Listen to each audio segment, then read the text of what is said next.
Hello, everybody. We're doing another episode of Full Force here. In the last week, we actually did the Twitter poll for what was the most popular, and it was a tie exactly between Blue Red Burning Vengeance and or like Grixis spells kind of thing. So Blue Red spells slash Blue Red Black spells kind of deck, and a Blue Black Reanimator list. So what I'm going to do is I'm going to do something a little different, and I'm going to split both of them because the decks are kind of similar in a way. They need a lot of overlapping cards. You're going to take Deep Analysis or Jace the Mind Sculptor.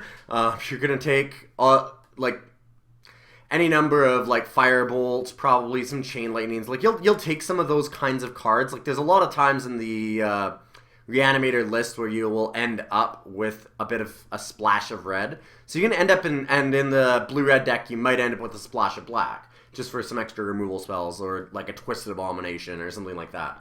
So I'm gonna kind of split this a little bit between the two of them. So we're mostly gonna try and stick in those colors and see what's up. One of the big things too is that the Burning Vengeance list is so dependent on actually getting Burning Vengeance. The deck's incredible and it's a lot of fun to play, but you have to have the Burning Vengeance, and other than that, it kind of falls apart really, really quick. So this is kind of an interesting compromise. And it's the same way almost for the blue-black one. You need an Animate Dead, or you need a Extract from Darkness. You need some reanimation spells, basically. So here we have Rager, Autocrat, Una's Grace. Una's Grace is really good in Burning Vengeance because you want to have Retrace, things that can come out of your graveyard. Retrace is just the most powerful thing to do with Burning Vengeance. Flashback is great, but Retrace is really where it's at. The best Retrace spell is Flame Jab, but Una's Grace is a close second. I like Una's Grace. That being said, I'm going to just take the Rager here. I think that it's a little better than Una's Grace when we don't know where we're going. And you should be able to pick up some late Una's Grace. Well, there's a Pacifism, so white looks a little bit open, but let's just take Una's Grace. There's also Elephant Guide, which I'm not huge on. The problem is there's too many bounce spells and pacifism and stuff like that that just kind of wreck Una's Grace. That kind of wreck Elephant Guide, not Una's Grace. But I'm happy enough with Una's Grace there. Alright, ooh, counter spell. I will take a straight counter. Swiftwater Cliffs would be nice so that we could splash, but it's a pretty easy counter spell. There's really not that much else in the pack either. We're not passing like a bunch of crazy, green or white cards too much. I mean, Miss Enchantress and Elvish Vanguard are both okay, but neither one of them is amazing. I'm just not a fan of the white-green Enchantress list, but maybe that's just because I haven't really tried super hard to get it yet, so maybe for next time we'll have to see. We've got Quiet Speculation here. This is a very good card when you have Burning Vengeance. You get to search for up to 3 cards with Flashback and put them into your graveyard. So if you're playing with some Flashback spells, Quiet Speculation is pretty sweet. It's basically just a draw 3 for 2, and you also get to choose which 3 you're drawing. That being said, I like Twisted Abomination a lot. Quiet Speculation often wheels. Twisted Abomination is just kind of a great finisher. The regeneration in this is just very important. There's not a lot that kills it. I mean, it's still prone to pacifism and things like that, but it's kind of a nice card for a bunch of reasons. For some reason, it just, I don't know, it doesn't seem to die very often in this format. It feels like it should, because there's still Carbonized, there's still pacifism. There are ways to kill it, but it just doesn't feel like it does very often. I've won so many games on the back of this where my opponent just had no way to kill it. They're either Chain Lightning it, or they're trying to, bump creatures against it, and they just can't get rid of the damn thing. Eyeblight's Ending doesn't do it. It's really quite a nice card. And now we have a great way to animate it, because we can Swamp Cycle it early and then Animate Dead it, so let's just do that. That's real sweet. And it looks like we're mostly in Reanimator. We have Bloodfell Caves, Shoreline Ranger, and Blightsoil Druid. Blightsoil Druid is not terrible. It can help us ramp a little bit, but I think I take the Bloodfell, and then I can possibly splash red. Now there's Innocent Blood, Wake Dancer. Innocent Blood seems really bad for us. We're not going to have a lot of tokens, but Wake Dancer could be okay. Sometimes in this deck you might end up with like a Victimize, and you can Victimize something, then play a Wake Dancer, get your Morbid trigger, and get your 2/2. So that's not terrible. I'm okay with taking that. We have Lissalana Scarblade, and really nothing else. Nature's Claim is okay against us because of Animate Dead. I'll still just take Scarblade. If people want Nature's Claim, they should be able to find it. Carrion Feeder and Singular Autocrat. I kind of like Singular Autocrat. There's a lot of tricks that you can do with it. I mentioned Victimize earlier. That's something that you can do. Also, then if you get Carrion Feeders later, normally you can get Carrion Feeder a lot later because it's a common, and it only goes in one particular deck. One or two. And then also this one is an uncommon, but Singular Autocrat does a lot of different things. You can use that Victimize, like I talked about, to get a bunch of value. It kind of chump blocks forever. You can use it with Carrion Feeder to get a bunch of counters on Carrion Feeder. There's a bunch of things you can do with Singular Autocrat that are kind of cool. If you get a like Carrion Feeder and a Blood Artist, then Singular Autocrat starts becoming really, really cool. Or if you get the Intangible Virtue, which makes all of your tokens +1/+1 in Vigilance.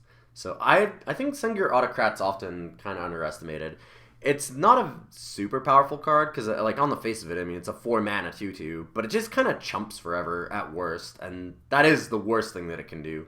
It can do a lot of very synergistic things with the right cards. So what we're looking for here is probably like a Victimize. Deep Analysis would be really good. Plague Witch would actually be great, so we can discard cards so we can reanimate them.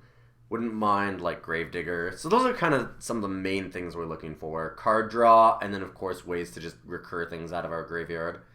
We'll see what happens. See who the slow player is this time. Oh, we're way ahead of all these people. Oh, they disconnected. Alright, so that's what's happening. This person somehow had their internet connection or something pop off. They either just left or their internet connection went toast, and now we're going to get some weird picks then. This pack, we will not really see the benefits of it, but next pack, they're just going to be disconnected, and we'll probably get some insane weird picks because they're going to be close to us. And they'll pass us some really high-end cards, probably, because it just picks at random. It's unfortunate because it's going to make this draft very slow. Alright, we'll grab Duress here. Duress is a decent enough sideboard card. Ooh, that Plague Witch that I talked about, that's perfect. Like I've said before, I think Plague Witch is a little underrated, and it's kind of cool to just pitch like a Twisted Abomination, or I mean generally Twisted Abomination Swamp Cycles anyways, but you can throw away like Phyrexian Gargantua, or if you go really deep and you manage to get it, like Inkwell Leviathan into your graveyard and then animate at it.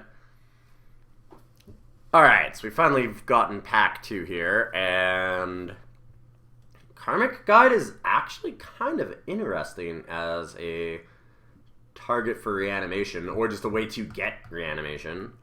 Karmic Guide's quite cool.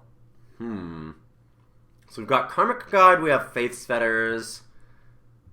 Like, I could splash white, honestly. We have Plague Witch, Mana War, Counterspell. I like Counterspell, Mana War if we're going to go blue. Probably Counterspell. But I'm really tempted to take Karmic Guide here and see what we can do with it. It's double white is the problem. It's going to be very hard to splash. It's a very powerful card, though. I mean, being able to use this over and over again is kind of disgusting. I think we just take the Counterspell here, honestly. I don't think that it's reasonable that we can get the double white. We have no fixing yet. Like, we have no white fixing, and we have double blue already, and we're mostly black. Yeah, I think that's okay. Oh, wow. Alright, well, Counterspell is reward. Isochron Scepter. I'm thinking of Counterspell because Isochron Scepter and Counterspell is what I want to do, but we're absolutely slamming Isochron Scepter when we have double Counterspell. We got super rewarded by taking it. Lucky us. Alright, so now we have a way to lock our opponents out, too. So we're kind of a reanimation deck, but kind of a control list, which is generally where you end up. If you end up reanimation, you're generally not going to be able to, like, you know, get a turn 2 or 3 creature out of your graveyard with Reanimate Dead. Every once in a while, like with Twisted Abomination, you can, because you can just Swamp Cycle it on turn 2, on turn 3, you reanimate it, but it's not super likely. Got some very good cards here. Blood Artist is cool, but I think that it's like a distant 5th here. Baleful Strix is the card I'm taking. I would not mind at all getting Rager, Gravedigger, or Manowar. I'm actually not sure which one of those I like the most.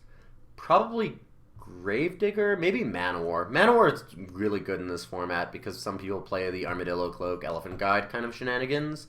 And Manowar is really good against that, so it might just be Manowar as the next best card, but Baleful Strix is like an obvious slam. 2 mana, draw you a card, flying, you know, Death Touch. It's just really, really good. Okay. Well, this is interesting. I don't actually have a lot of removal right now, so Tragic Slip is surprisingly good. You don't trigger Morbid all that often, but even -1/-1 is pretty decent in the format, like we've talked about a few times before. Dismal Backwater is good, just because, of course, I like mana fixing. We might need it if we want to splash another color, and we do have a bunch of double blue. I think we just take Tragic Slip, though, because we have very, very little to no removal. We also do have Carrion Feeder as a possible card in our deck with, like, Sengir Autocrat, so I could take Tragic Slip for the Morbid triggers there.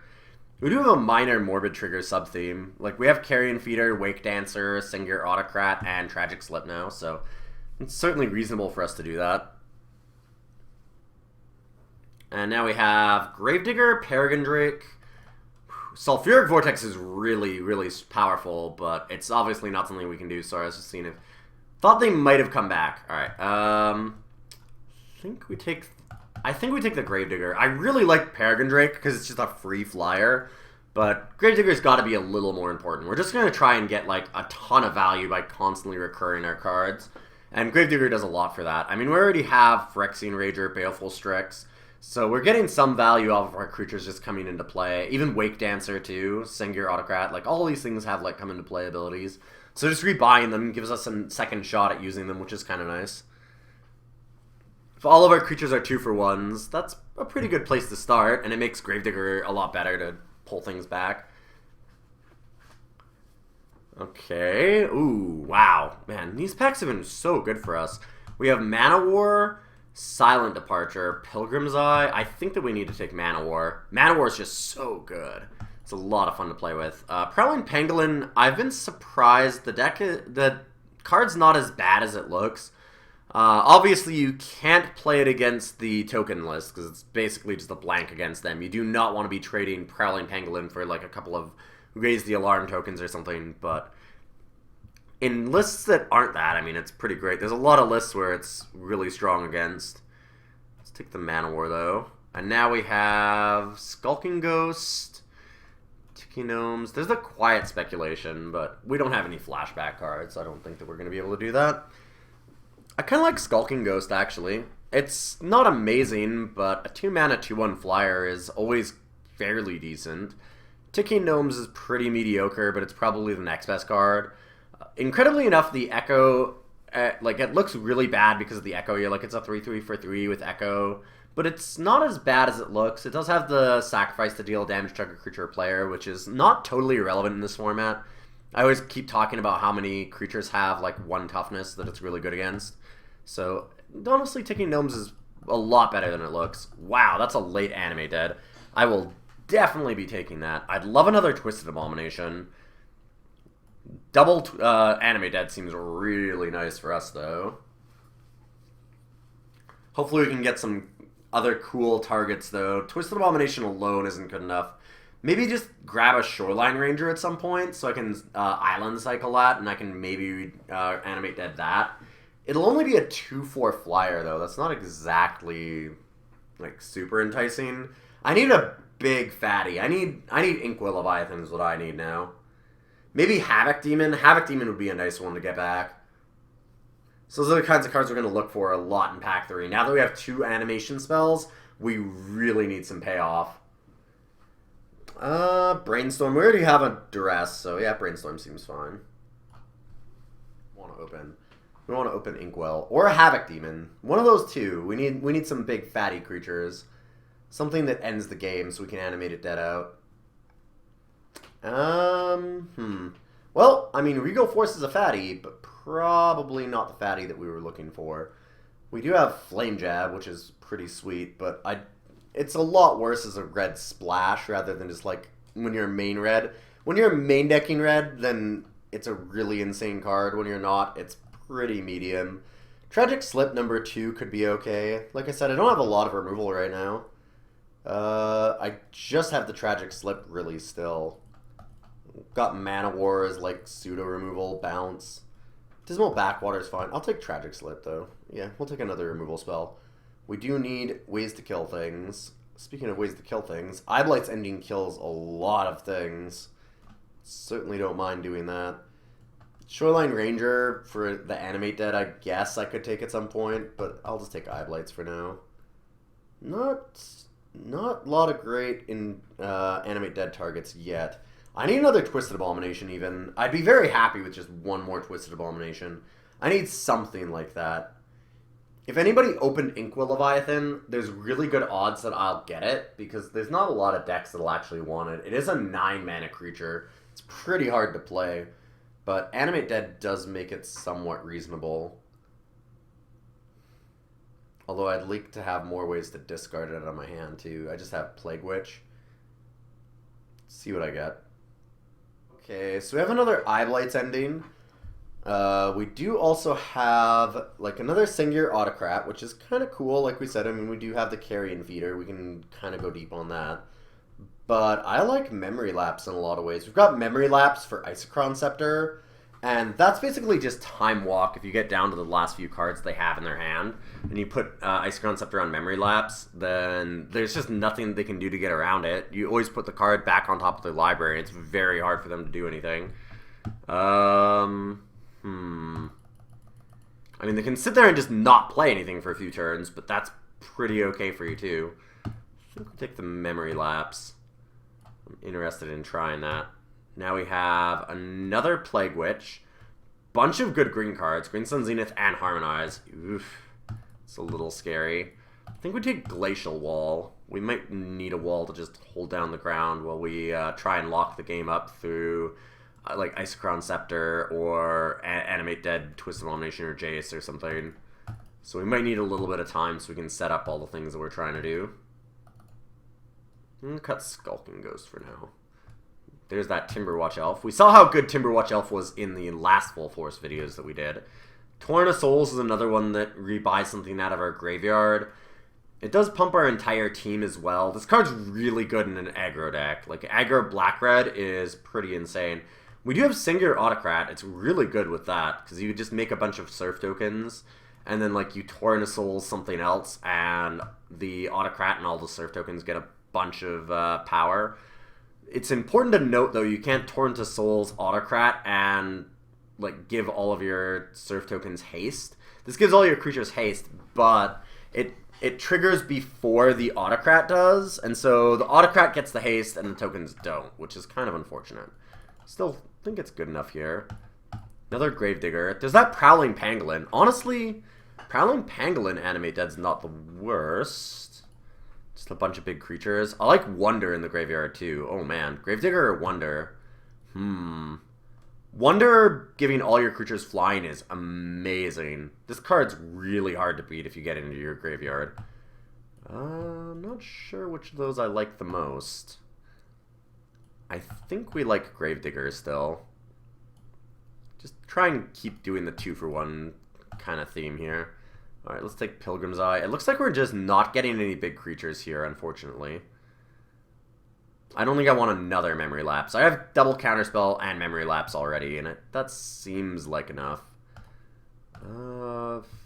Take out the Brainstorm. Maybe take out Giant Tortoise. I don't want to cut a lot of creatures, though. Maybe the Torrent of Souls. Another Gravedigger. Oh! Okay. Now, this is really greedy, and I shouldn't do it, but we are taking World Gorger Dragon. We have to. It's way too much fun. There's got to be some way that we can use it, right? World Gorger Dragon with Animate Dead is an infinite combo. You can infinitely make mana. I'm not sure that we have enough to do after that, but I don't know. How can I possibly pass an infinite combo? We've been looking for something to animate, and then we get past World Gorger Dragon. We have to take it. That's gotta be a sign. Let's take somebody's Mistral Charger, or actually Rally the Peasants is scarier. Rally the Peasants in the red-white token deck is a lot of damage.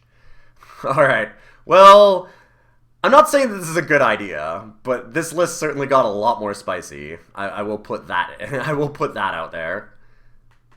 Exile all other permanents we control. Bam.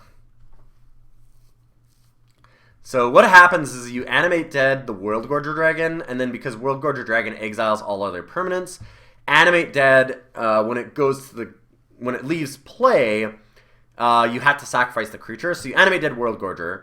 World Gorger comes into play, exiles all other permanents. So then it removes the animate dead, which means that World Gorger Dragon dies, which means that all of those permanents that were gone come back into play. Animate dead comes back into play. You choose World Gorger Dragon. And each of those times that you get World Gorger Dragon back, you can untap your land. So you basically just constantly generate value doing that.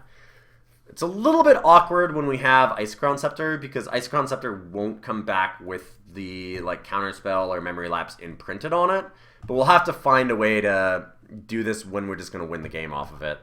Bloodfell Caves. Sure. We probably want some way to actually play World Gorger Dragon. I don't know. Maybe. We have very few ways to actually get it into our graveyard too. This is not the correct way to do things, but I really want to test it out. We gotta see what we can do with this. It's not the right way to do this, because I mean we only have Plague Witch to discard it too. Like, we want something like Twisted Abomination to get into a graveyard on its own for us to animate dead back, but I can't possibly resist this. It is way too cool if we can actually get it to happen. So what are we cutting here? I probably can just cut a little bit of the Morbid sub-theme. Maybe just cut, like, Autocrat and Carrion Feeder. I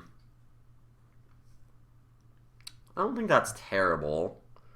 It does make the Tragic Slips a little worse, but not too bad. I think this is okay. Torrent of Souls is a lot worse without Sengir Autocrat. I could put Skulking Ghost in instead, or Brainstorm. Ooh, there's a Plague Witch. Alright, well, never mind. Let's put in Plague Witch and take out put in Plague Witch and take out Torrent of Souls. Plague Witch is another way for us to discard this World Gorger Dragon, and that seems kind of important if we actually want to go off with it. I'm really not sure what exactly we're going to do with World Gorger Dragon. I guess we can draw a bunch of cards if we have Una's Grace in hand and like some lands. So that's a thing we can do, but yeah, I'm not necessarily saying like this is the best idea that I've ever had, but we'll see what happens. I might have wanted to take a second Nausea there. I was a little busy talking. Nausea is really good against a lot of decks, so having two of them is probably better than having two Duress. Alright, so now we gotta figure out the land situation. We've got a bunch of Bloodfell Caves, a lot of Bloodfell Caves. This is 9 black sources, 6 blue, and I think we just know 0 mountains. Well, could run 1 with Pilgrim's Eye. Although I'm using it for World Gorger Dragon, which I'd much prefer just throwing in my graveyard. If I do draw it into my hand, and I have no Plague Witches, I do want to be able to play it and get rid of it somehow. I'm going to do 1 mountain. So we cut one of those. We have 9 and 7. We definitely need more blue. This is not enough for double Counterspell and Jace the Mind Sculptor. Although we want to put Counterspells onto Ice-Crown Scepter if possible and not have to pay the blue for it. It's not going to happen every time though. Alright. I think that's good. And we're going to go on to round 1. Yeah, opponent's list is probably very similar to ours. Oh boy. Well then. Hello, stranger. That may take some doing, but I would like to do it.